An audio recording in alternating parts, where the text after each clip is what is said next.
हाय, hello, नमस्कार.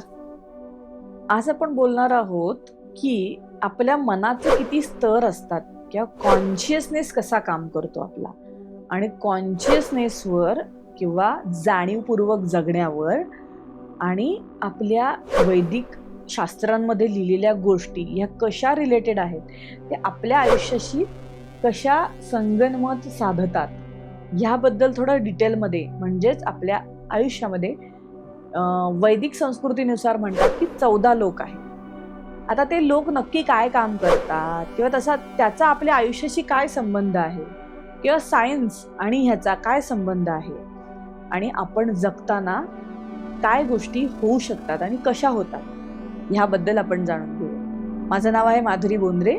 मी life coach, मनी mindset coach म्हणून काम करते. सबकॉन्शियस रिप्रोग्रामिंग हे माझं कोअर एरिया आहे.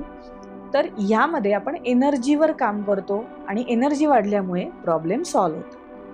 तर आता आपण बोलत होतो की 14 लोक आहेत. त्यातले 3 महत्वाचे लोक म्हणजे भूलोक, म्हणजे जिथे आपण आहोत. सगळ्यात मोक्ष म्हणतो आपण त्याला, सत्यलोक म्हणतात, किंवा स्वर्गलोक.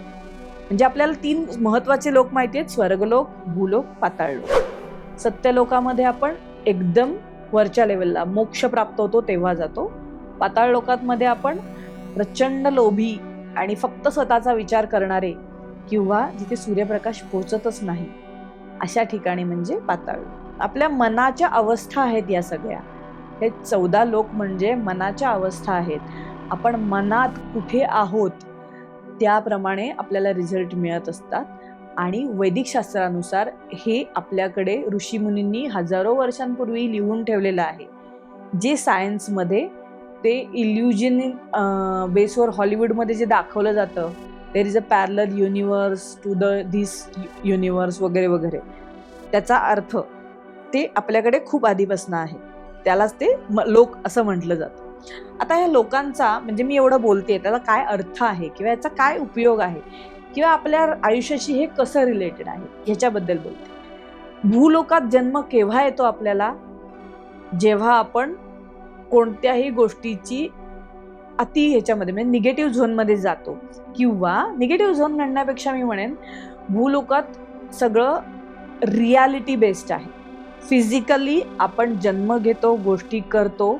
बाकी सगळे जे लोक आहेत, इथे आपल्याला पंचेंद्रिय आहेत, आपण सगळ्या सेन्सेसनी काम करतो.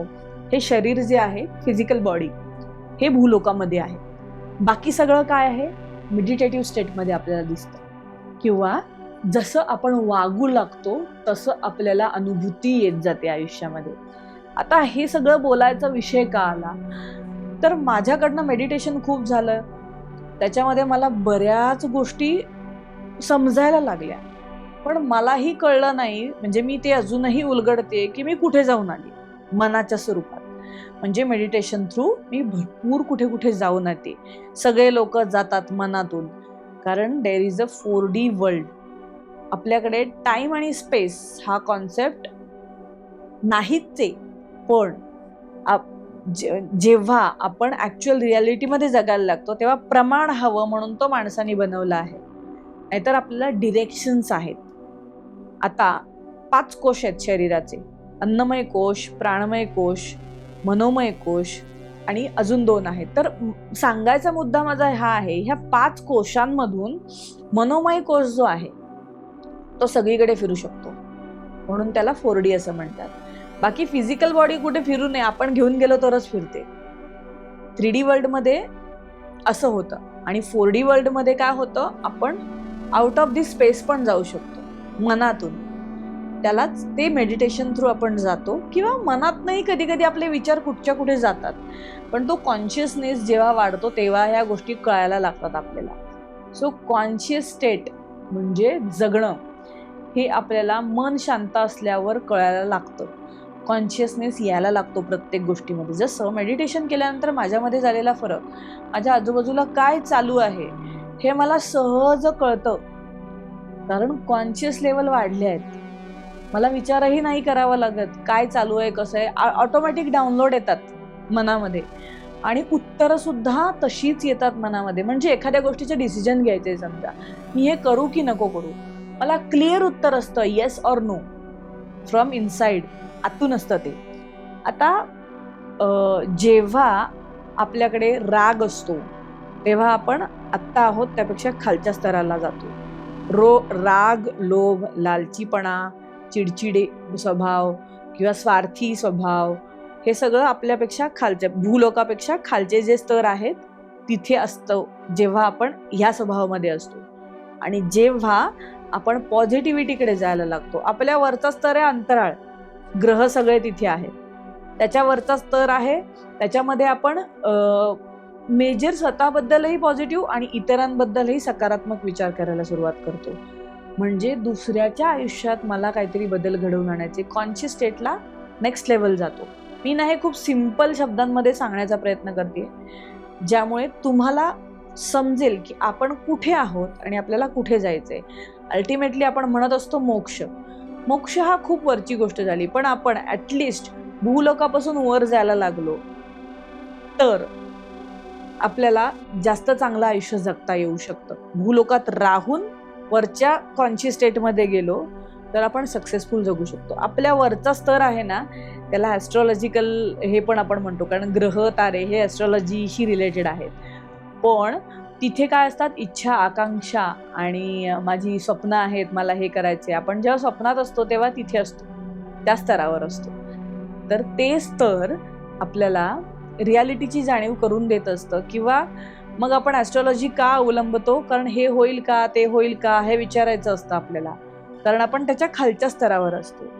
माझ्या आयुष्यात एक गोष्ट झाली ज्याच्याने मला कळलं की मी ॲस्ट्रॉलॉजीच्या वरच्या स्तरावर आहे, म्हणजे वरच्या लोकांमध्ये आहे मानसिकरित्या. म्हणजे मेडिटेशन थ्रू प्रॅक्टिस केल्यामुळे, काहीतरी पुण्यकर्म केलेलं आहे, त्याच्यामुळे मी वरच्या लेव्हलला गेलेली आहे मेडिटेशन थ्रू. आणि त्यामुळे ॲस्ट्रॉलॉजीचा संबंध येत नाही आता आयुष्यामध्ये. का तर ग्रह तारे आपल्या खालच्या स्तरावर असल्यावर ते कशाला आपल्यासाठी हे असणार आहे. वरच्या स्तरावर जाण्यासाठी आयुष्यात कुठेही, जॉबमध्ये असू दे, काम करण्यात असू दे, घरची कामं करण्यात असू दे, कुठेही कॉम्पिटिशनमध्ये असू दे, ऑलिम्पिक्समध्ये असू दे, आपण कायम ग्रोथ स्टेजमध्ये असतो. जन्मापासून लहान बाळ जन्माला येतं, काहीच शक्ती नसते, शिकतं ना सगळं. ग्रोथ या विचारांमुळे शिकतं. तसं माणसाचा स्थायी भाव आहे ग्रोथ. आणि तो मनातल्या ग्रोथचा जेव्हा आपण विचार करू, मानसिक लेवलला आपण ग्रोथ म्हणजे सबकॉन्शियस स्टेट ऑफ माइंड जेव्हा आपण वाढवू, आपला स्तर वाढवू मनाचा, तेव्हा आपल्याला सगळ्या गोष्टी मनात आल्या आणि झाल्या या स्तरावर येऊ शकतात. हे थोडं स्पिरिच्युअल आहे, आध्यात्मिक पेक्षा सुद्धा मी म्हणेन याच्या मागे एक सायन्सही आहे, पण मी ते आपल्या भाषेत समजावून सांगण्याचा प्रयत्न करते. पटलं नाही पटलं तरी रियालिटी हीच आहे. म्हणजे लहानपणापासून आईने हे संस्कार केल्यामुळे कदाचित मला या गोष्टी उपजत आल्या, किंवा मी लहानपणी आई असे वाचून दाखवायची ह्या सगळ्याबद्दल, की सृष्टीची रचना ऑलरेडीच केली गेलेली आहे. त्याचं पुस्तकामध्ये मग पृथ्वी कशी आहे, मग पृथ्वीत आपल्या 84 लक्ष योनी, माणसाचा जन्म 84 लक्ष योनी नंतर होतो. का तर आपण जेवढ्या निगेटिव्ह झोनमध्ये असू, जेवढी पापकर्म करू, पाप म्हणजे काय तर निगेटिव्ह वागणं बेसिकली, म्हणजे राग असणं, क्रोध असणं, इतरांवर खार खाणं, जेलसी असणं प्रत्येक गोष्टीमध्ये, किंवा ते क्राईम रेट, बेसिकली क्राईम जे लोक करतात ते सगळे खालच्या लोकांमध्ये. आणि ते वर येण्यासाठी तुम्हाला चांगलंच वागावं लागतं. जसं जेलमध्ये जाऊन माणसं सुधारून बाहेर येतात तेव्हा आयुष्याचा स्तर बदलतो. आणि तसंच आहे माणसाचं, जितकं पाप करू तेवढे किड्या मुंग्यांचे जन्म मिळतात, आणि जेवढं त्यातून चांगलं कर्म करून बाहेर पडू. सगळ्या गोष्टी आयुष्यात शिकायला आहे. आयुष्य हा एक मूवी आहे, life is movie, we are all, आपण सगळे स्पिरिच्युअल बिईंग्ज आहोत, स्पिरिच्युअलच आहोत. पृथ्वीवर आलो आहोत टू एक्सपिरियन्स द लाईफ, आयुष्य अनुभवण्यासाठी आलो आहोत, कारण त्यातून शिकायचंय आणि मोक्षाकडे जायचंय. It is not related to any religion, कुठच्याही जाती धर्माशी याचा काही संबंध नाही. माणूस माणूस आहे आणि प्रत्येकाकडे हेच सगळं आहे, आणि प्रत्येक माणूस मोक्षाकडेच जातो आहे ग्रोथ स्टेजमध्ये जाऊन. मग पैसा आहे आणि त्याचा लोभ नाहीये, ते पॉझिटिव्ह स्टेट, भूलोकाच्या वरच्या स्टेटमध्ये. ऊर्ध्वलोक आणि अधोलोक असं म्हटलं जातं त्याला. ऊर्ध्वलोकमध्ये 7 स्तर आहेत, अधोलोकमध्ये 7 स्तर आहेत. आपण जेवढं निगेटिव्ह करू तेवढं खाली खाली जात जाऊ. परत वर यायला आपल्याला माणसाच्या जन्मात यायला कष्ट करावे लागतात आणि माणूस फक्त हे सर्कलच जगतोय. म्हणजे आपण परत परत जन्म घेतोय, वेगवेगळे जन्म घेतोय आणि आपल्याला पोचायचे कुठे? मोक्षाकडे, जिथे शांती आहे, तिथे काहीही त्रास नाहीये, जिथे सगळं सत्यच बोललं जातं, सत्य लोक म्हणतात त्याला.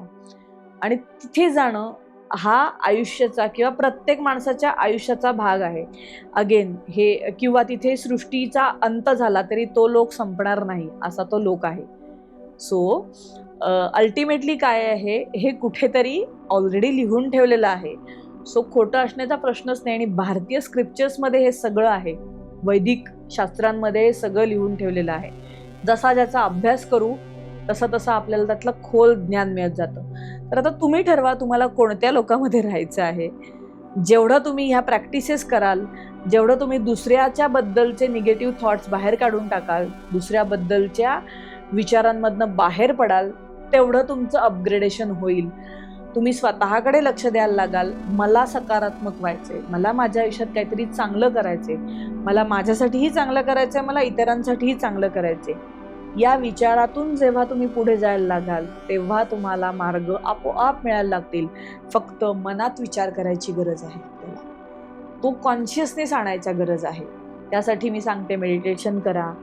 मेडिटेशन करा म्हणजे काय, थोडं शांत बसायला सुरुवात करा. आपलं मन शांत नाहीच आहे सध्या, फक्त कशा ना कशाच्या तरी मागे आपण पळतोय.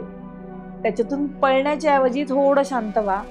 तुम्हाला छान रिझल्ट्स यायला लागतील आयुष्यामध्ये. आयुष्य सुधारेल. प्रॉब्लेमकडे कॉन्सन्ट्रेशन करण्याच्या ऐवजी जे आहे त्याच्याकडे बघायला शिकाल. कारण आपल्याकडे श्वास हा महत्त्वाचा भाग आहे, जो माणूस विसरून गेलेला आहे की माझ्याकडे श्वास आहेत तरीही माझ्याकडे काही नाही आहे, ह्याच्याकडे आपलं कॉन्सन्ट्रेशन. मला फोन येतात सांगायला, माझ्या आयुष्यात ना हा प्रॉब्लेम आहे. अरे पण तू जिवंत आहेस ना, तोपर्यंतच प्रॉब्लेम असतात. जिवंत आहे ही सगळ्यात मोठी गोष्ट आहे, त्याच्यासाठी ग्रॅटिट्यूड माना. प्रॉब्लेम बिकम सक्सेस, म्हणजे प्रॉब्लेम्स नाहीसे होतात आणि सक्सेस यायला लागतं आयुष्यात. असेच तुम्हाला व्हिडिओ बघायचे असतील तर लाईक करा, शेअर करा, कमेंट करा. काय आवडतंय, काही समजलं, काही नाही समजलं, हे करून बघितलं तर yes I have done that, मी केलंय असं सुद्धा कमेंट करा. आणि नक्की फॉरवर्ड करा हे सगळे व्हिडिओ. थँक्यू, धन्यवाद.